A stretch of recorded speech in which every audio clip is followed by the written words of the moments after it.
Hey, this is Meredith's husband. I've got some SEO advice for you, but I'm going to keep it really simple so that you can understand it, so it makes sense, and most importantly, so you can actually use it.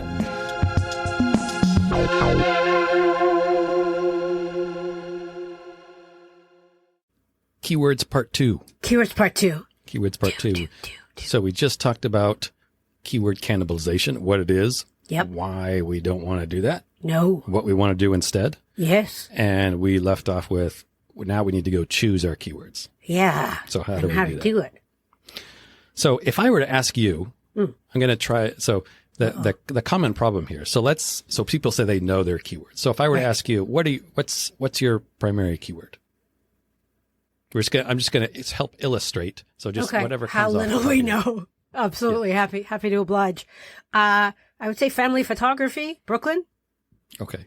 How many people search for family photography Brooklyn versus family portraits versus children's photography versus kids photography versus all these other variations? Oh, well, I don't know.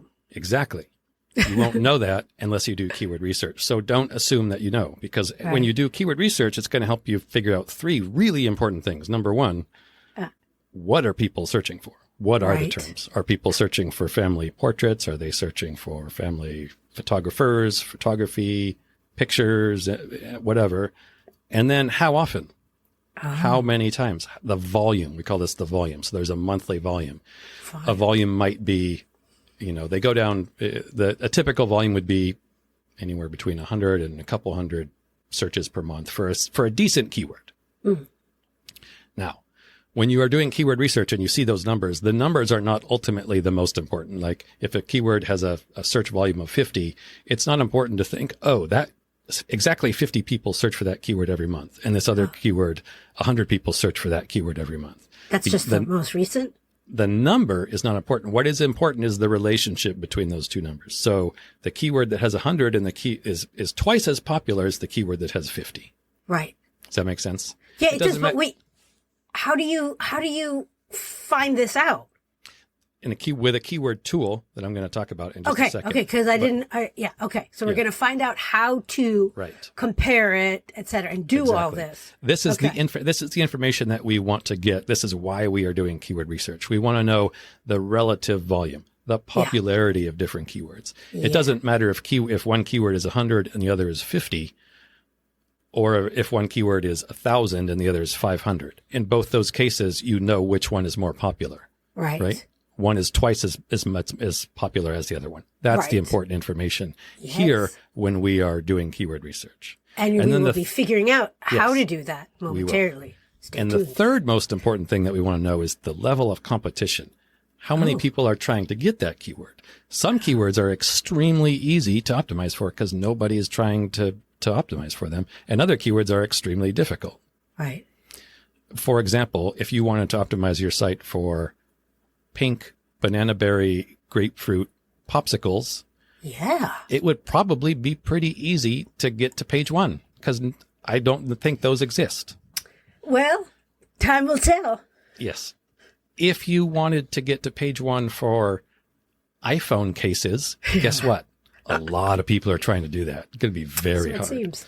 So when we're doing keyword research, our objective one more time is to our keyword objective when we're doing research is we want to find keywords that are relevant, obviously, that have to do with us, keywords that have a decent search volume, meaning there are some people looking for them, and also keywords that are not massively competitive. Those are the 3 sliding. If you had filters on your keywords, you want to try to find keywords that maximize what you can do with those 3 factors. Yeah. So let's talk about how to do that. Yeah. How do you do it?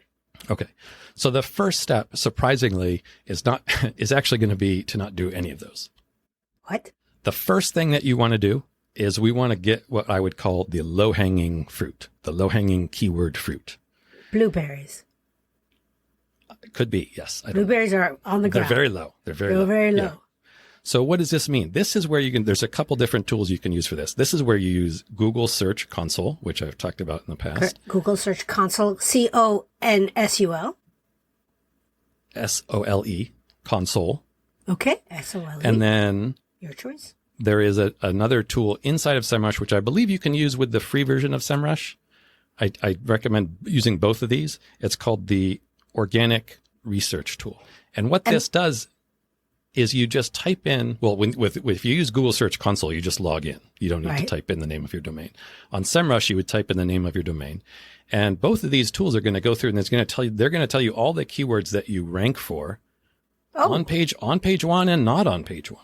All the way up to like page 10, which can be really great because they'll show you, like, I'm going to use your site as an example. I did this just a couple weeks ago, and I found you rank on page 2 for grace sessions. Remember when I asked you how important that? So getting a keyword to page 1 from page 2 is a whole lot easier than getting a keyword to page 1 from page 10. Right. See what I mean? Yeah, I do. If you have a keyword that's ranked at position number 11, that's number 1 on page 2, that could very easily, just by moving one spot, get onto page 1, and all of a sudden you go from getting no traffic. Right. Keywords on page 2 don't get any traffic, and then all of a sudden you're getting traffic if you're on page 1. That's just moving one spot. And how does it know what your keywords are? So you put in, with Google Search Console, Google knows whenever your site is displayed. Even if somebody does a search and your site, say, is at number 78 in the rankings, which is like page 8. Yeah. Google is going to know that. You don't know that, but Google has all that information. So when you go to Google Search Console, it's going to give you all of you. It's going to say, this is how many times you had an impression for this keyword. Your average ranking was 27. That means you're on like page 3. Right. So that means that's a keyword. That's a good example of something that you could move up. Right. So you want to pick those words. Huh. And the same thing when you do SEMrush, SEMrush just builds a database of very similar stuff. So, and they will say, they'll be a little more specific in where you rank. They'll say, for this keyword, you're currently ranked at position 56 or 11 or 5. Oh. So as you go through this list, you want to pick out, like I said, the keywords that are relevant, the ones that are going to, that you would imagine your potential clients are searching for. Right. Number one, because that will not always happen. When you use these tools, keep in mind, it's almost undeniable that you're going to find keywords that you're like, why do I rank for that? Yeah. Especially Grace, because Grace is a name I made up. Grace sessions. Well, you use the term Grace sessions, and you didn't make it up. There are other people are searching for it. Oh, because they were joy sessions. That's what it means is the end of life of your pet. Right. Huh, well, good. People are searching for Grace sessions. Maybe they have something else in mind, but no, I think it's it. And you have links to everything below. I have links to the Google Search Console and SEMrush. Yes. Yeah, just making sure. So, you want to make sure that you're picking out relevant keywords because they're not all relevant. I had a client once that they had a ton of content, lots and lots of blogs, and when I did this for them, I found that they were ranked like page 1 for some characters from a video game. What? Just random character names from a video game. And lo and behold, they had one of their blogs from years ago. So one of their authors was a gamer, and he mentioned this character in a video game. And I guess no other blogs talked about this, so they got to page 1. A lot of people actually searched for it too. But in this case, this was not a relevant keyword. They don't care about having that. So it's not So then relevant. What do you do about that? Just ignore it. You don't have to do anything. Yeah. So when you're going through these lists, they'll be big lists. They could be big lists. In this case, there were 7,000 keywords. Oh. Yours will not be that big. No. But maybe 1 in 10 might be relevant, maybe even fewer. So this is not something where you're going to go to and you're going to see a list of a whole bunch of really valuable keywords. This is something where we're picking the low-hanging fruit. There might be some low-hanging fruit. There might not be. If there is, it's a great opportunity. If there isn't, no big deal. Okay, but you do want to check this first. Okay. These are what I would And you just mentioned how to check it? Yeah, Google Search Console and SEMrush Organic Research. Thank you. These are what I would call easy wins. Easy wins. I like those. Okay, so when you have those keywords, then that's how we're going to start what you might think of as our more traditional keyword research. Mm-hmm. We're going to take those keywords and then we're going to start to type in things that we're going to begin with those keywords, but we're also going to start entering the keywords that we just think we should rank for. Okay. Right. There's a few different tools for this. And this, to be honest, this is a little bit art and a little bit science. Keyword research is something where you're just going to take a little bit of time to practice. Right. I have a colleague of mine who we've been doing SEO roughly the same amount of time, about 20 years. I think we're both really good. We both do a good job with keyword research. We go about it totally differently, but in the end, we come to the same thing. So I'm going to tell you some tools you can use. Yeah. There is no exact right or wrong way to do this. So good to know. Yeah. Number one, I would say when you're doing keyword research, you should know that all the information you're going to be looking at is ultimately coming from Google. Okay. There's only one true source of this information. Google. The tool that you use, the difference is going to be how they pull that information out and how they show it to you and how they let you manipulate it. Oh. If you have it, now I use SEMrush. I like SEMrush a lot. Yeah. There are other tools. A lot of people feel like SEMrush is not that user friendly. And I would agree. There are other tools that look friendlier and they just have a friendlier interface, so to speak. If you pick a tool that you like, keep using it. The most important thing is don't mix and match. Don't go back and forth between one tool and another, because they could, if SEMrush says, hey, this keyword has 100 searches and another tool says it has 300, that's good. That's information that conflicts with each, you don't want to use that. It's not helpful. It's just going to be very confusing. But as long as the relationship between keywords is the same, so SEMrush says this keyword is twice as popular as this one, I see. Right. The other tool is also probably going to say that, even though the numbers might be different. You see? Right. Why are the numbers different? Because there's different ways you can define search volume. It can be a broad match. It can be an exact match. It can be a phrase match. And those numbers are different, but the relationship should be the same. And then what we want to go for is we want to look for the more popular keywords. Right. This is why we don't want to get hung up on it's 150 searches per month, because if we do it with another keyword research tool, it might not be. It might be 250 or 50. Or do you think they're fluffing it up, so to speak, just so you'll use their product? Sometimes it could be. Yeah. Yeah.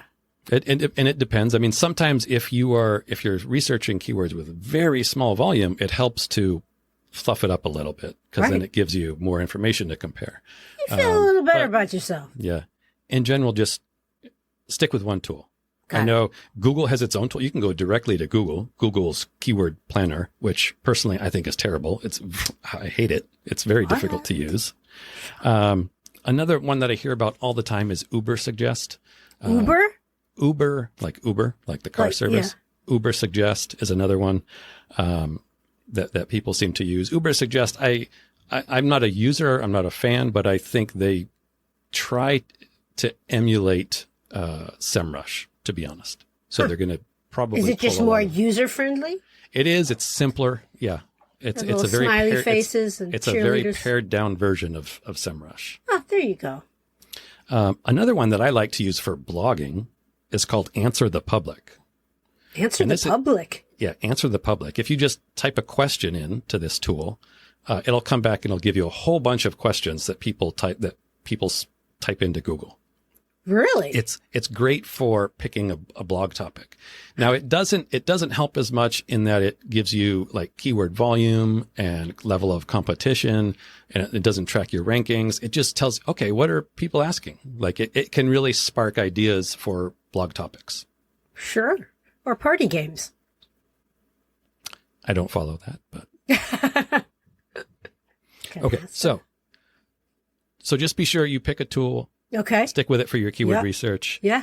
If you like it, so like I said, I love SEMrush. I think it's a great tool. Right. If you hate it, it doesn't matter if you have the best tool in the world. You're not going to use it if you hate it. Right. Right. True. So don't pick a tool you don't like because it's the best, and then hate yourself because you're not using it. If there's a tool you like to use, themselves. if you like doing something, you're more apt to do it. So this is true. Pick a tool you like. Same with going to the gym. That is exactly true. I know, because you said it. I'm a smart guy. Sometimes. Okay, so I'm going to talk about SEMrush and what we do within SEMrush to do this. So in SEMrush, there's a few different features. I'm going to talk about them like they're separate tools, but they're really very well linked. So don't think about it like it's a whole bunch of tools you have to use. It's just kind of steps in how you do this. So the first one, they have a position tracker. So this is ultimately where your keywords are going to end up and where you're going to track them in Google. This is kind of the last step, but you want to set this up first so we have a place where we can dump our keywords, so we can put all of our final keywords. So you want to set up position tracker and to begin, just put in your brand name. You don't need to populate it with anything. You set it up. It's going to need at least one keyword. Just put in, if I were you, I just Meredith's Dinner Photography, enter. That's it. Then we can leave position tracker alone and go to what we call the keyword overview. Keyword overview. Yes. Keyword overview is another link. And when you log into SEMrush, there's going to be a little section on the side. It's going to be called like keyword research. There's going to be a link for each of these, the position tracking, the keyword overview, the keyword magic tool, and the keyword manager. So let's go through these. So the first one, the magic tool is where the magic happens. Yes, we know that. So the keyword overview is just a good place to start to type in a keyword and just kind of familiarize yourself with, okay, this is a popular keyword and some related, and it'll give you some questions. It's just a good place to start and sort of narrow down in your mind what it is you're looking for. And kind of getting your feet wet.